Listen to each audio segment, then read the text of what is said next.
Welcome to spot news. నేను మీ తేజ.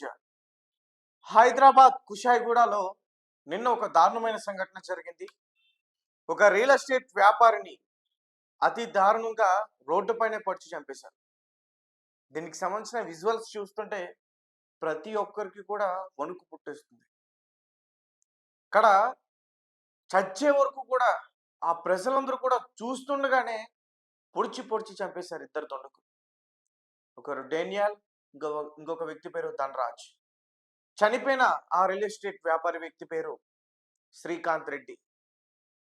మరి అసలు చంపడానికి గల కారణాలు ఏంటి? ఎందుకు చంపేయాలనుకున్నారు? సహజంగా ఇటువంటి క్రైమ్ అంతా కూడా, ఇటువంటి మర్డర్స్ అన్ని కూడా రియల్ ఎస్టేట్ వ్యాపారంలో కొత్త ఏం కాదు. ఇంతకుముందు కూడా మనం చాలా చూసాం. ల్యాండ్ సెటిల్మెంట్స్ అని, లేకపోతే మనీ సెటిల్మెంట్స్ అని, లేకపోతే ఇతర కారణాల వల్ల ఖచ్చితంగా రియల్ ఎస్టేట్ వ్యాపారంలో ఇటువంటి ఎక్కువగా జరుగుతూ ఉంటాయి. ఈ ఘటన కూడా అటువంటిదే. కాకపోతే ఈసారి ఈ శ్రీకాంత్ రెడ్డిని నమ్మిన వారే చంపేశారు. ఎస్, శ్రీకాంత్ రెడ్డి ఇతను ఒక మంచి రియల్ ఎస్టేట్ వ్యాపారి. ఇతనికి 42 సంవత్సరాలు. మంగాపురం హౌసింగ్ బోర్డ్ కాలనీలో ఇతను నివాసిస్తూ ఉన్నాడు ఫ్యామిలీ మెంబర్స్తో. అయితే ఇతనికి వ్యాపారం నిమిత్తం ఆఫీసులు కూడా ఉన్నాయి. శాంతినగర్, లాలాపేట్, సికింద్రాబాద్. అక్కడ వ్యక్తులతో కూడా ఇతనికి మంచి పరిచయాలు కూడా ఉన్నాయి. లాల్పేటకి సంబంధించిన డేనియల్, అదే ప్రాంతానికి సంబంధించిన మరొక వ్యక్తి ధనరాజ్, వీళ్ళిద్దరిని కూడా బౌన్సర్స్ కింద తన దగ్గర పెట్టుకున్నాడు. తను చేసే రియల్ ఎస్టేట్ వ్యాపారంలో ఏమైనా సమస్యలు వస్తే వారు పక్కన ఉంటారు. ఏమైనా సెటిల్మెంట్స్ ఉంటే చేయడానికి బాగుంటుందని చెప్పేసి ఇద్దరు బౌన్సర్స్ని పెట్టుకున్నాడు. అయితే అంతా కూడా బాగానే ఉంది. కొన్ని రోజులకి వాళ్ళకి జీతాలు ఇవ్వడం అన్నీ కూడా అంతా కూడా బాగానే ఉంది. అయితే రీసెంట్గా భోగారం అనే ఒక ప్రాంతంలో రియల్ ఎస్టేట్కి సంబంధించిన ల్యాండ్ ఒకటి సెటిల్మెంట్ అయింది. సో ఆ ల్యాండ్ సెటిల్మెంట్ అయితే శ్రీకాంత్ రెడ్డి ఇద్దరు బౌన్సర్స్కి, ధనరాజ్కి అలాగే డానియల్కి, ఇద్దరికి కూడా చెరుకు ₹1 కోటి ఇస్తానంటూ కూడా చెప్పారు. చూడండి, రియల్ ఎస్టేట్ వ్యాపారంలో కేవలం సెటిల్మెంట్లకే ₹1 అంటే ఇంకా సెటిల్మెంట్ ఎన్ని కోట్లకి జరిగిందో మీ అంచనాకి వదిలేస్తున్నా. అయితే ఇస్తానన్న ₹1 ఎంత అడిగినా సరే ఇతను ఇవ్వట్లా. రేపు అంటున్నాడు, ఎల్లుండి అంటున్నాడు, మాపు అంటున్నాడు. సో ఇలా చాలా రోజుల నుంచి కూడా గడిచిపోతాం. అయితే వీళ్ళు కూడా గట్టిగా అడిగే ప్రయత్నం చేస్తారు. ఇస్తానని చెప్తున్నాడు అతను. అయితే నిన్న శుక్రవారం వీళ్ళందరూ కూడా ఏం చేశారంటే శ్రీకాంత్ రెడ్డి ఆఫీస్లో తాగుడు మొదలు పెట్టారు. అదే డ్రింకింగ్ పార్టీ చేసుకున్నారు చిన్నది. అందరూ కూడా కలిసి తాగారు. అందులో శ్రీకాంత్ రెడ్డి గారు కూడా తాగారు. ఈ వ్యక్తులు ఇద్దరు కూడా తాగారు.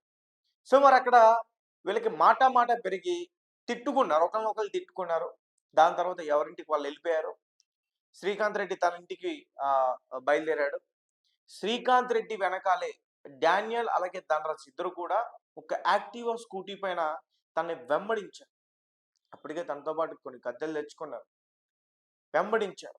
అయితే ఒక మార్గంలో చూశారు, అక్కడ చంపేద్దామని చెప్పేసి చూశారు. కానీ అక్కడ జనం ఎక్కువగా ఉండడం వల్ల వీళ్ళకి సాధ్యం కాదు.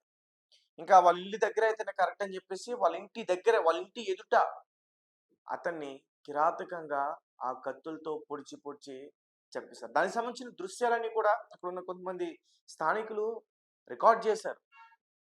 అస్సలు కనీసం పక్కన వారు అరుస్తున్నా సరే ఎటువంటి భయం లేకుండా అతను కొన ఊపిరితో కూడా ఉండకూడదని చచ్చే వరకు కూడా చంపేసి ఆ రక్తాన్నంతా కూడా చేతులకు రాసుకుని ధైర్యంగా నేనే చంపా అంటూ కూడా ఎవరైతే అక్కడ స్థానికులు వాళ్ళ ముందు వీరంగం చేసే ప్రయత్నం చేశారు. ఒకసారి ఆ హంతకుడు కూడా మాట్లాడాడు. ఒకసారి ఏం మాట్లాడాడు ఒకసారి వినండి.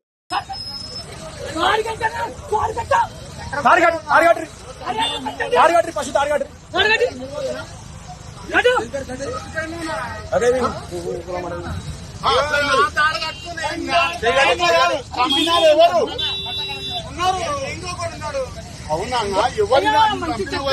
ఎవరు? శ్రీకాంత్ రెడ్డి ఏడుంటాడు? శ్రీకాంత్ రెడ్డి అంటే మళ్ళీ చంపి అట్లా పోతే ఎట్లా ఆగాలి కదా? పబ్లిక్ కావాలని పోతే ఎట్లా?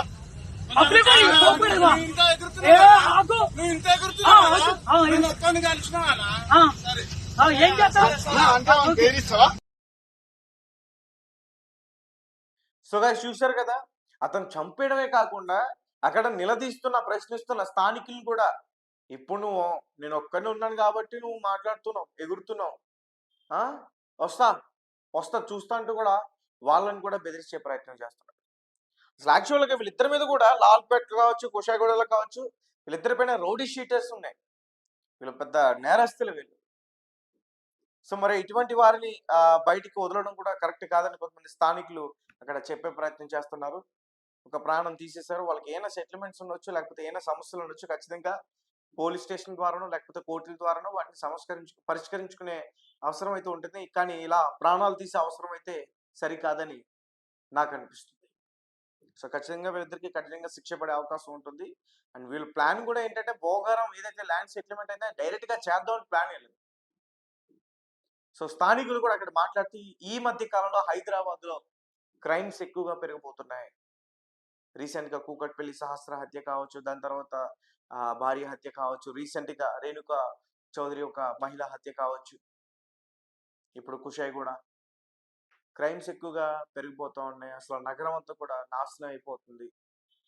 ప్రశాంతంగా ఉండే నగరాలు కూడా ఇటువంటి ఘటనలు జరగడం వల్ల ప్రశాంతంగా నిద్రపోవాలంటే కూడా భయం అనిపిస్తుందంటూ కూడా స్థానికులు మాట్లాడే ప్రయత్నం చేస్తా ఉన్నారు. సో, చూద్దాం మరి పోలీసులు ఎటువంటి యాక్షన్ తీసుకుంటారో చూద్దాం. Thank you for watching. Thank you.